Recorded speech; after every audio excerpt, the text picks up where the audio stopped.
Bueno, pues hoy estamos en este episodio compartido de Conquistadores de América con un muy buen amigo. Estamos vacacionando y trabajando en realidad, no podemos decir vacacionar, en Miami. Y está aquí Sebastián Jara, Sebastián Holt, desde Santiago de Chile, y en su podcast Una birra con Seba. Una birra con Sebas. Sí. Seba, pues tenemos pocos meses de conocernos. Exacto. Y siempre virtual, nos agarró en plena pandemia, pero pues aquí estamos para platicar de algunos temas. Y pues me gustaría que me platiques de quién eres, cuál es tu historia, de dónde vienes, qué haces. Mira, partí, aunque muy pocos lo saben, partí estudiando Derecho. Partí estudiando leyes, estudié 3 años, me aburrí, no encontré que no era mi mundo ser formal como tú.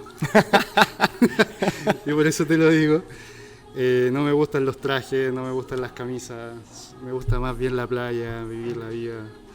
Y cuando ya sentía a los 3 años que no iba a ser mi mundo, me gustaba mucho la historia, las leyes, la parte de constitución, todo, pero no era mi mundo. Y ahí cambié a estudiar marketing. Estudié 1 año y ese año, primer semestre, full estudio, y el segundo semestre lo despilfarré en fiestas. Terminé trabajando como DJ, ahí viene mi nick. Mi padre me dijo: no te pago ni una carrera más porque ya te pagué Derecho, te pagué Marketing, todo. Así que me pasé 6 meses. Trabajando yo solo, generando ingresos, hasta que finalmente dije: voy a estudiar de nuevo, pero me la tengo que pagar yo solo. Y empecé a estudiar Ingeniería en Marketing, que es una carrera que existe en Chile. Ok. Y entré el 2009, dura 4 años, y en ese proceso conocí a un profesor, justo el 2009 y el 2010 fue el terremoto de Chile. Sí. Ya es súper fuerte. Y ese profesor me dijo: es la oportunidad de empezar a meter marcas en internet, porque todas las marcas vieron que mucha gente se conectó por el terremoto en Chile. Correcto. Solo por un efecto.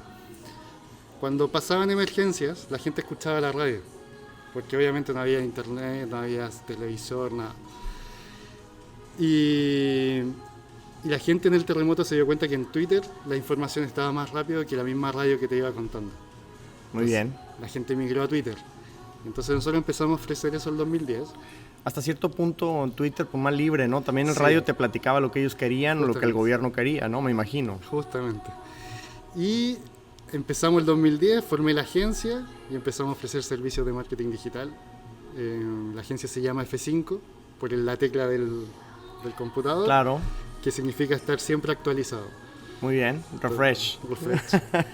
Y ahí parte un poco Excelente. La historia del 2010 hasta hoy día, que ya en pandemia hicimos una segunda mutación tremenda. Me gusta mucho la música, me gusta mucho el tema de... Hoy día estoy preocupado como de ser más consultor de estrategias que estar atendiendo clientes en la agencia. Hago como el paso del doctor. Llega una persona, me dice: Seba, ¿cómo puedo mejorar mi estrategia de venta, mi estrategia de marketing? ¿Cómo ves tú este concepto creativo? Todo. Hago un análisis y lo ingreso como cliente a la agencia.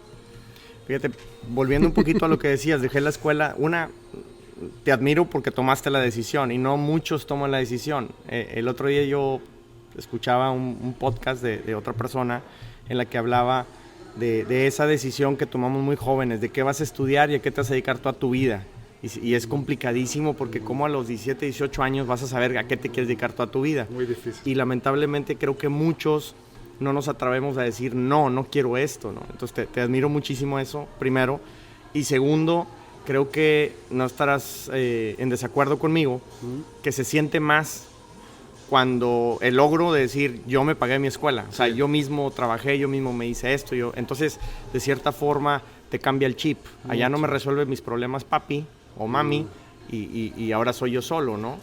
Hasta cierto punto, con eso que te dice tu papá, yo ya no te la pago, en realidad te estaba ayudando, ¿sí? Y pareciera que no. O sea, la sociedad te dice que mal padre, pero en realidad estaba haciendo las cosas muy bien, ¿no? No, y pasaron muchas cosas entre medio, varios hitos en mi vida. Por ejemplo, mis papás siempre tuvieron dinero, me podían haber comprado muchas cosas, pero mi papá siempre fue como: no, tú arréglatelas solo, tienes que generar tu propio gasto. Y empecé a trabajar mientras estudiaba y pude comprar mi primer auto.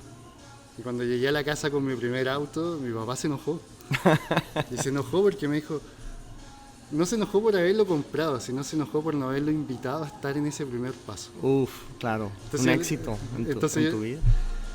Yo le dije, mira, esto no es mal, no te lo tomes a mal, pero es parte de mi propio logro. Y mi propio logro es llegar a la casa aquí y decirte, mira, me compré mi auto. Claro. Y ahí como que él lo entendió y dijo, bueno, yo soy también causante de este despegue que estás teniendo. Exactamente. Entonces, han sido varios hitos. Después, mi primer trabajo, entre la agencia nunca fue mi trabajo único durante 5 años. Porque entre medio igual tenía que estar trabajando en otros temas.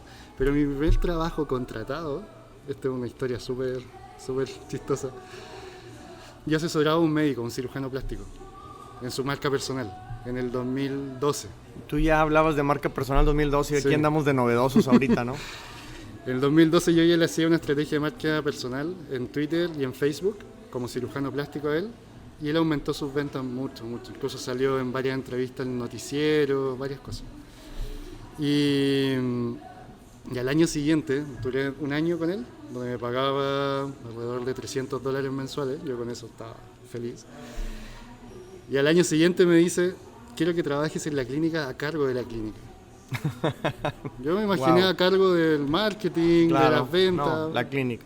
Y entré y me pasó un contrato y era el gerente general de su clínica. Y yo así, wow. ¿Cuántos años tenías? Tenía 26 años. Claro. Y ahí partió mi historia muy, muy fuerte, porque ahí pude comprar mi auto, pude comprar mi departamento, todo, pero tuve la vida del futbolista. Mucho ingreso, ganaba mucho. En poco tiempo. Y en un momento el cirujano me despide así.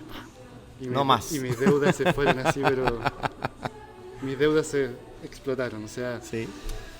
Yo las primeras vacaciones que me pude pagar, invité a mi señora, fue a Nueva York, estuvimos 3 semanas gastando así, pero yo, o sea, literalmente el único costo que yo tenía en ese tiempo era mi celular, mi auto y mi vida. Claro. No, vivía con mis papás todavía y todo. Y cuando me despiden, me quedo con una deuda tremenda, perdí el departamento, perdí el auto, tuve que empezar yo a arreglármela solo, y ahí fue cuando tomé la agencia en serio, que ya estaba como mi segundo ingreso, y dije, nunca más trabajo para alguien. Correcto. Y aquí me la voy a arreglar solo, y ahí empecé solo.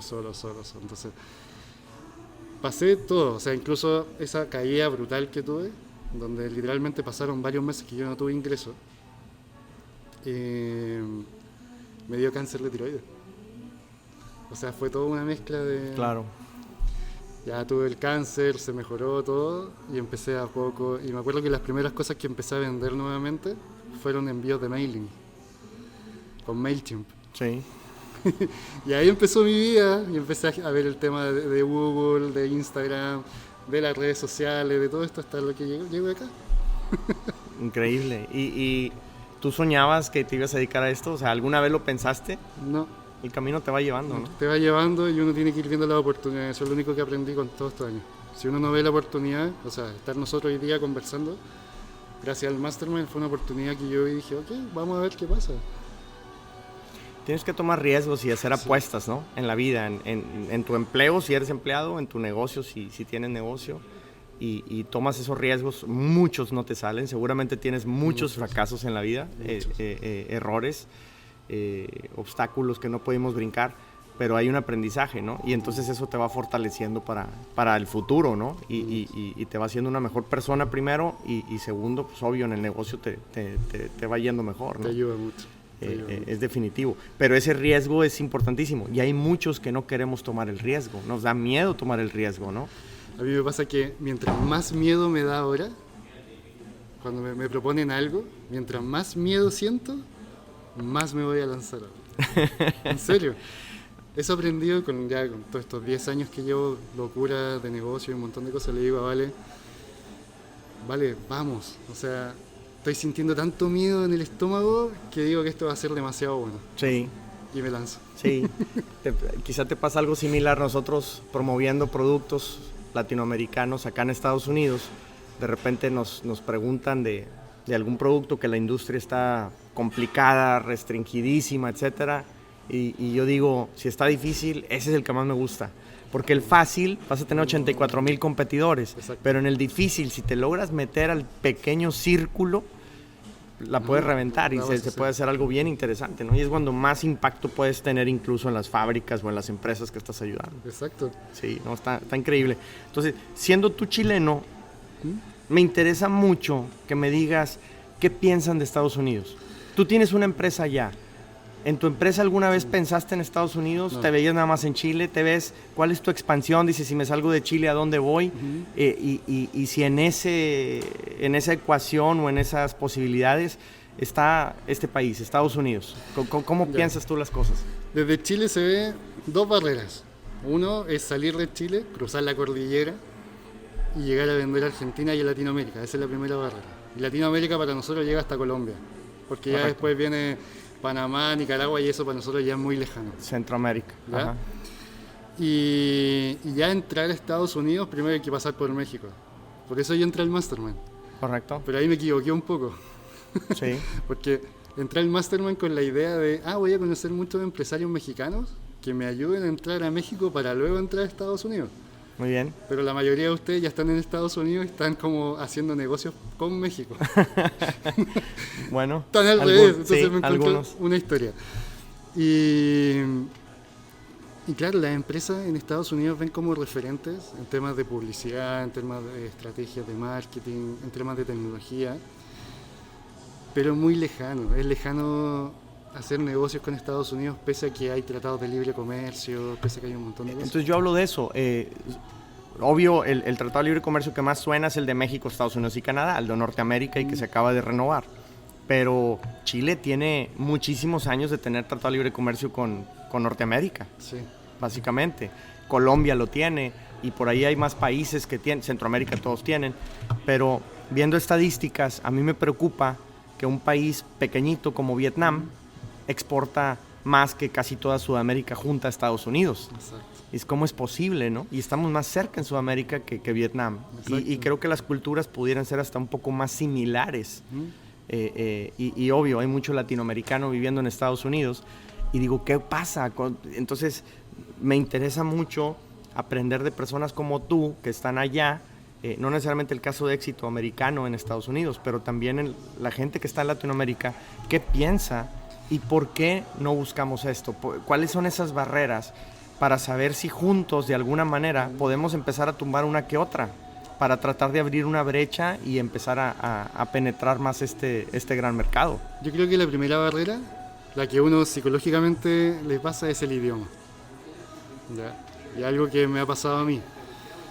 Dentro de los primeros viajes que hicimos a Estados Unidos, veníamos con la mentalidad de que vamos a hablar todo el día inglés. Y a las 2 horas nos dimos cuenta que todo el mundo habla español acá.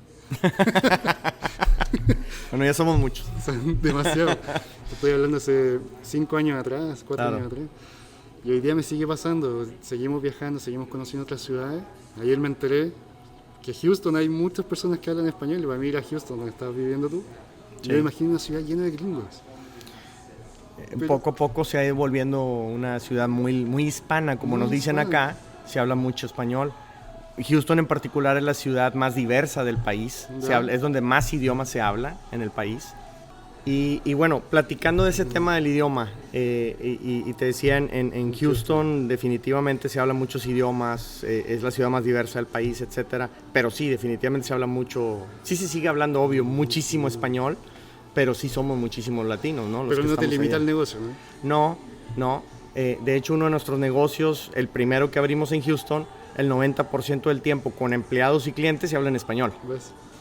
Y Entonces, eso no lo sabemos ya. es correcto. Y eso creo que es la primera barrera que ya te genera más interés en venir acá. Sí. Yo, por ejemplo, hoy día estoy tratando de hacer negocios acá y me estoy dando cuenta que hay mucha gente que habla el mismo idioma. Yo hablo inglés, pero me cuesta hablarlo. Lo entiendo, pero no me cuesta responder. Es que seguramente te pasó o te pasa como a mí cuando en México aprendía yo inglés. Y pues sí, te enseñan un inglés en la escuela, mas no necesariamente es el que se habla acá. Exacto. Entonces es hasta cierto punto muy formal el inglés que nos enseñan a leer, escribir, antes que hablar y leer. Y entonces ahí entramos con un problema, ¿no? O escuchar más bien.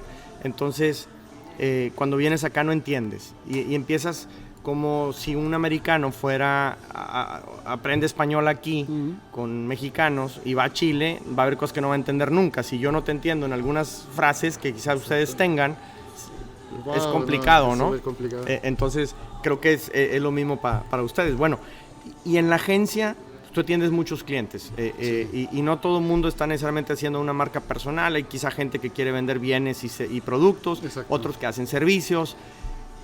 ¿Cómo ves las diferentes industrias en Chile? De entrada, a mí me interesa saber, ¿se produce algo en Chile? ¿Hay algo que se pueda exportar? Sí, mucho. ¿O es solo minería? Porque es famoso por la minería y bueno, ¿hay algo más? Mira, lo que más se exporta a China, porque también tenemos un tratado de libre comercio con China, es todo lo que es fruta, verduras, todo lo que son productos vegetales, ¿ok? También se exporta mucho vino. Claro. ¿Ya? Sobre todo a Estados Unidos. Eso es extraño porque las marcas que yo veo por acá no son marcas reconocidas en Chile, o sea, son marcas de premium. Claro. Y acá se venden muy premium. Sí. Donde sí he encontrado vinos premium chilenos en Europa y en China. Sí. O sea, se va todo para esos lados. Entonces, ahí me hace pensar un poco que quizás no está la demanda del norteamericano o de este país con Sudamérica en esos productos, todavía no lo conocen todavía. Eso, definitivamente va a haber algo de eso. Y otra cosa que creo que también nosotros crecemos en nuestros países pensando que Estados Unidos es el primer mundo en todo. Sí. Y no lo es. Ahí me llegaba una sorpresa tremenda. En muchas cosas están atrás. Sí. Tú dices ahorita el tema de los vinos. Seguramente ustedes tienen unos vinos excelentísimos que no se conocen acá. Sí. Ahora también, pues, ¿qué hizo esa empresa que produce esos vinos para que no le interesara venir acá o que no pudo o qué barreras tenía, ¿no? Ahí yo creo que hay una duda porque el mundo del vino, ¿okay?, es tan grande en Chile que tú ves acá solamente 2 o 3 cepas y hay como 20. Claro. Entonces, quizás una idea, quizás yo traigo una cepa de vino acá y acá no la conocen, entonces no se va a vender y hay que hacer mucha publicidad, mucho dar a conocer el producto en televisión y es muy caro. Entonces ahí yo creo que puede estar un poco la barrera también de entrada, de llegar con un producto muy nuevo, muy distinto, que pasa por ejemplo con la cerveza, que es un mundo donde estoy metido ahora. Me he dado cuenta que acá la cerveza que toman es demasiado light, como muy light, no es lager, es tipo Corona. Sí, muchas cervezas claras. Claras. Pero las Stout no las veo mucho acá. Y en Sudamérica se toma mucha cerveza Stout, imagino. Sí. Entonces, yo preguntaba acá, hay marcas como Delirium, marcas como, no sé, por decir una, Delirium, que es una marca belga que vende mucho en Latinoamérica, no la he encontrado acá. Sí. Y es porque, digo, por gusto, y quizás lo mismo está pasando en el vino. Entonces yo creo que por ahí pueden estar las barreras. También hay una diferencia de gusto, una diferencia de tiempo, una diferencia de estaciones. Claro. O sea, hay un mundo de diferencias, pero me di cuenta ahora que en algo más digital, el tema del e-commerce. Yo ayer le comentaba un dato en la cena que tuvimos. Yo aquí me pasa algo muy extraño. Todo el mundo anda con catch. Sí. Allá nadie anda con catch. O sea, yo fui a la cena, dejé el auto y ya te están pidiendo una propina. Y es muy normal que yo saque un fajo y de una... Eso no existe ya. Claro. Entonces ya hay un cambio como de... A mí me cuesta andar con una billetera. Yo solamente ando con el celular, pago con el celular y una tarjeta y listo, y se acabó eso. Claro. O el e-commerce. Quiero abrir un e-commerce en Estados Unidos. Me puse a averiguar la competencia en e-commerce que hay sobre el producto de cerveza y encontré muy pocos. De entrada, hay un tema, ¿no? Finalmente, todo lo que sea alcohol tiene una serie de restricciones y regulaciones impresionantes. Un día yo platicaba con un abogado y me dice, te la voy a resumir muy sencilla. La industria del alcohol tiene más restricciones que la de las armas en este país. ¿Sí? Porque finalmente no deja de ser un ingreso importantísimo de los gobiernos y esas restricciones pues básicamente son para fiscalizar, ¿no? Son impuestos finalmente, hay un Exacto. ingreso tremendo. Entonces tiene sus pros y sus contras, digamos, tiene sus candados. Existen las tradicionales empresas distribuidoras enormes de Estados Unidos, pues que también han hecho mucho lobbying para que no se abra el e-commerce al 100%, ¿no? Entonces existe mucho de eso en todo esto. Pero en lo que tú me dices, ya sea una compañía de vinos, una de cervezas, cualquier tipo de productos, no sé si estés de acuerdo, en el comercio internacional, pues anteriormente solamente se pensaba que necesitabas grandes capitales para poder ir a Estados Unidos. Entonces, no sé si eso también haya hecho que la empresa familiar tradicional en Sudamérica ni siquiera sueñe con ir a Estados Unidos, más que de vacaciones, quizá alguna vez, pero no a vender, porque quizá esperaban el siempre decir, pues tengo que mandar contenedores y grandes cantidades y grandes inversiones y pues de dónde lo hago, ¿no? Exacto. Entonces yo creo que, no sé si estás de acuerdo, pero las redes han ido democratizando un poco más muchas cosas, entre ellas los negocios, y creo que el comercio internacional se empieza a volver más accesible. Otra vez, el e-commerce, ¿no? O sea, tú puedes hacer negocios desde cualquier casi parte del mundo, ¿no? Si encuentras bien la logística adecuada para ese producto. Y hoy día existen esas logísticas y son muy fáciles de contratar. O sea, nosotros por ejemplo abrimos un e-commerce de juguetes coleccionables, los famosos Funkos. ¿Ya? Que yo no tenía idea de ese mundo, pero según, no sé, se murió este actor de Black Panther, el Funko de Black Panther se elevó en el precio. Todo el mundo quería comprar ese Funko. Y nosotros lo compramos en Nueva York. Ahí está la fábrica, o sea, el distribuidor oficial de Estados Unidos. Importamos como $1.500 a Chile y ahí el valor se triplica automáticamente. Claro. ¿Y vía qué? Vía FedEx. Y se demoraron 2 semanas. Claro. Nada, o sea, uno dice, ¿por qué no hago lo mismo comprando en China?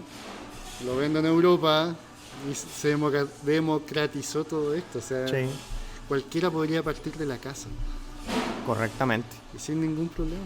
Entonces yo lo que hablo, ayer platicaba también con un colombiano que tiene una empresa logística y él me decía es que ya puedes enviar un par de tornillos. Exacto.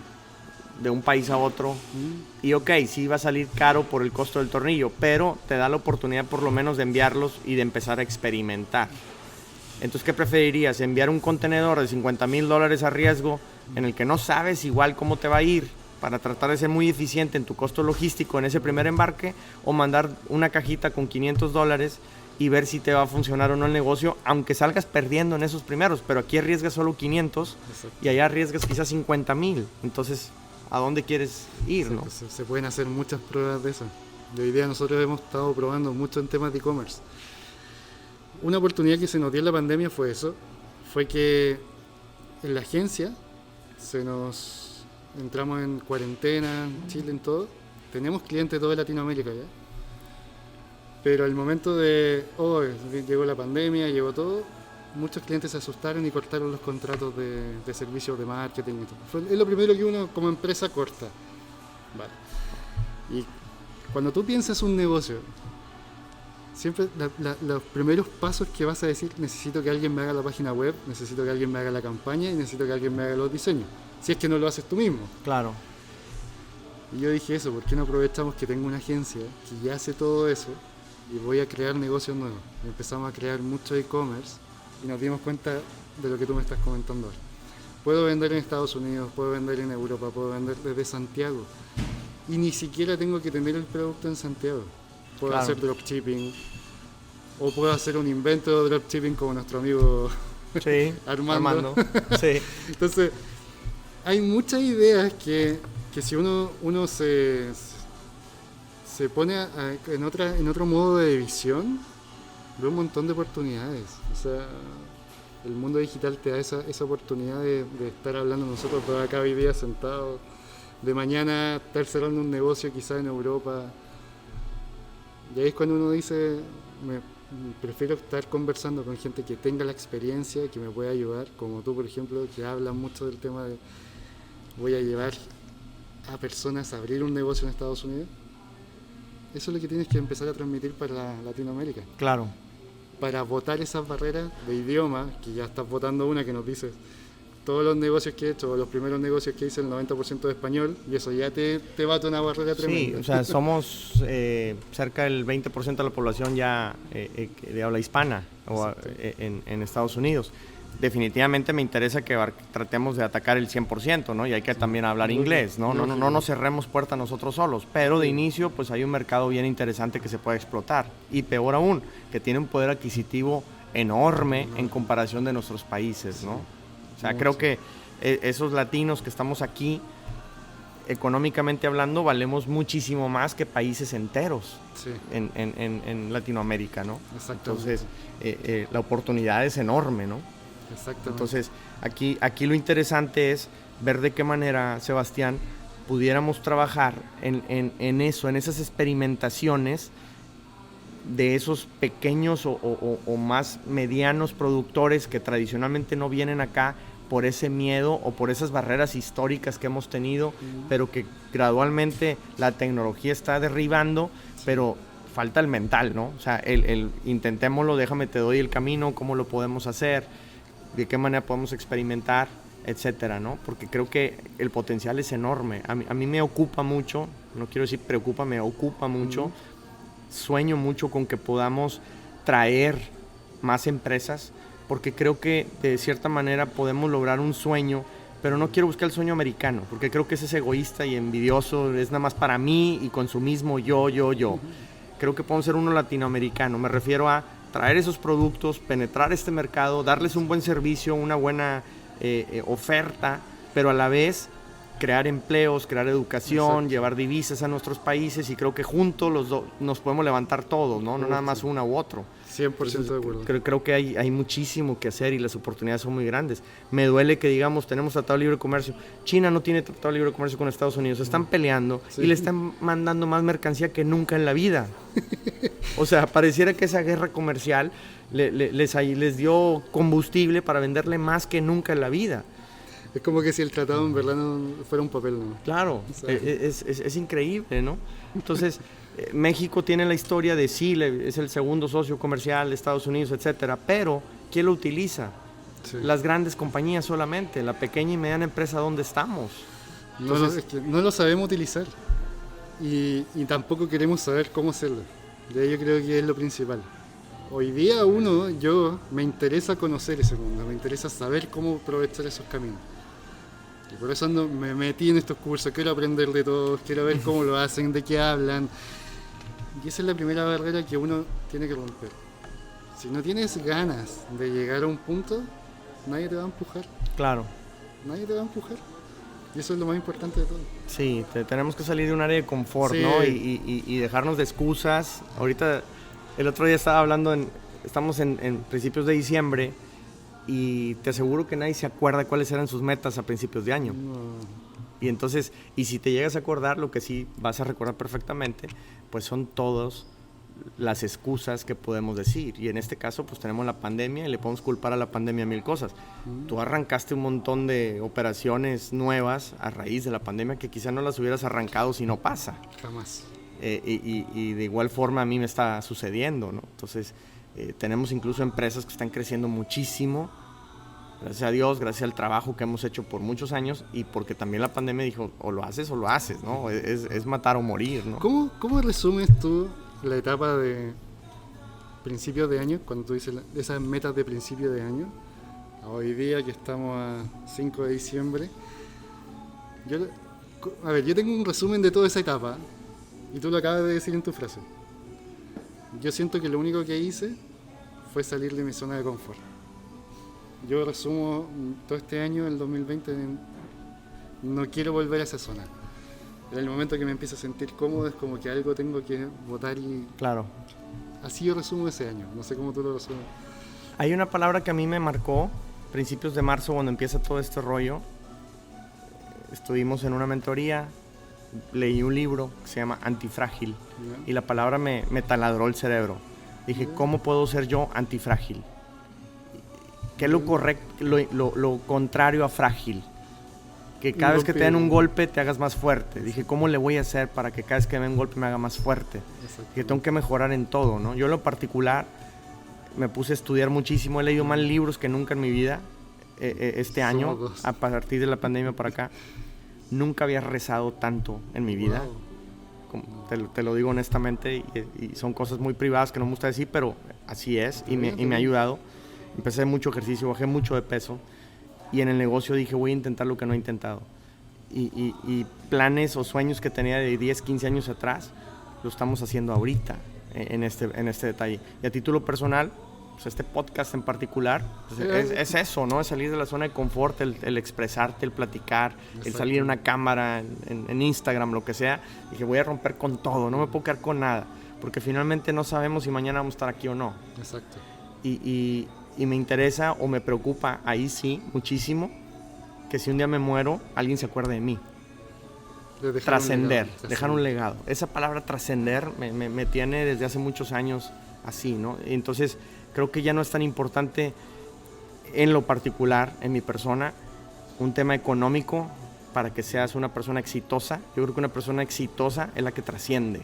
Exacto. De una manera u otra. Y entonces, creo que por ahí me puse a trabajar mucho en eso. Y a principios de año sí puse metas y aparentaba ser un año como cualquier otro. Y cuando se viene todo esto en marzo, wow, de entrada un día dije, tenía miedo de ya no tener negocio, que nos fuéramos a ir todos para abajo, que fuéramos a quebrar, etcétera, porque pues todas las noticias están diciendo esto, que viene muy mal, que viene mal. Entonces, al mismo tiempo, pues, empiezas a trabajar y te digo, me quise poner muy en la sintonía de quiero ser antifrágil. Y entonces, de ahí para acá ha sido un cambio meteórico en muchísimos aspectos. Y pues tenemos que salir adelante, no hay más, o sea... Me gusta, comparto contigo, voy a leer ese libro. Es buenísimo, es buenísimo. Voy a leer ese libro, me gusta mucho. Yo lo resumo en salir de la zona de confort y nunca darte por vencido. Yo a mi equipo, que hoy día igual crecieron mucho, o sea, yo empecé la pandemia con 28 personas y hoy día somos 60. O sea, pasó todo lo contrario, crecimos así, brutal. Claro. Y cuando alguien me habla y me dice, oye, tenemos un problema, pero esto no tiene solución, como dicen ustedes, me emputece. Me emputece. Les digo, lo único que no tiene solución en esta vida es la muerte todavía. Claro. Todavía. Por ahí anda un biohacking. Por ahí anda un amigo queriéndonos hacer inmortales a todos. Qué miedo. Pero todavía, entonces siempre hay que encontrar una solución, siempre hay un camino. Lo único que pasa de repente es que no lo quieres ver. Y están con todo encima, todos los problemas en tu cabeza, que es mejor anda a darte una vuelta, respira un rato y anda a ver cómo se puede solucionar eso. Claro. Qué buenísimo. Hay soluciones a todo. Entonces, pues eso es lo que tenemos que trabajar. Definitivamente, Sebastián, me motiva un montón la historia, por lo que me platicas, lo que has hecho, y siempre se aprende muchísimo, obvio, de los demás, y ojalá hiciéramos un compromiso por trascender, porque juntos pudiéramos decir, vamos a traernos a Chile, Estados Unidos, y de ahí vamos a cruzar la cordillera y nos vamos a Argentina, y vamos a traernos a Perú, traernos a Ecuador. Algo tenemos que hacer, pero Sudamérica yo quisiera que despertara, y quisiera que la despertáramos juntos y que dijéramos, vamos a hacer negocios Estados Unidos. No estoy hablando necesariamente de vamos a emigrar, no, vamos a hacer negocios. Vamos a ver de qué manera nos integramos más, porque la oportunidad creo que es muy grande, muy fuerte, y me gustaría que juntos pudiéramos hacerlo. Yo creo que hay una sorpresa ahí que nos vamos a dar cuenta el próximo año. Hay ciudades como Lima, como La Paz en Bolivia, como Medellín en Colombia, que en esta pandemia evolucionaron mucho de digital. Y Sudamérica se volvió muy digital en esta época. Si tú me preguntas, desde mi punto de vista en Chile, ¿qué miraba en mi entorno? Perú era un país muy, muy atrasado en el tema digital. Sí. Yo hace 2 semanas di una charla sobre el tema de e-commerce y ellos ya están full e-commerce en todos los rubros. O sea, se pegaron un crecimiento tremendo. Entonces estoy pensando, y ahí estoy por adelantar algo, que el próximo año quizás cuando queramos hacer negocio nos vamos a encontrar como en un entorno muy parecido. Y creo que Chile, Perú, Colombia, Bolivia, Uruguay, Paraguay ya están en este mundo y lo único que les falta es como botar la última barrera para hacer conexión acá. O sea, ¿por qué no abrir un e-commerce que venda todo en Estados Unidos desde allá? Exacto. Yo creo que ya están despertando. Si estamos ahí como los dos mundos tratando de congeniar, nos vamos a llevar una grata sorpresa. Ojalá así sea. Y pues te agradezco muchísimo el tiempo, la charla, la plática. Y me encanta, insisto, me motivas un montón con tu historia, con tu experiencia y a que podamos trabajar juntos para crecer más. Muchas gracias a ti, Edmundo, y feliz de estar aquí, conocerte en persona. Por fin se nos hizo, era puro digital, ahora sí que andamos en puro digital, pero sí existimos, no somos hologramas. Exactamente, buenísimo, Edmundo. Muy bien, Sebastián, pues gracias por tu tiempo, gracias por estar acá y tenemos que trabajar juntos. Exacto. Muy bien, Vale, gracias. buenísimo.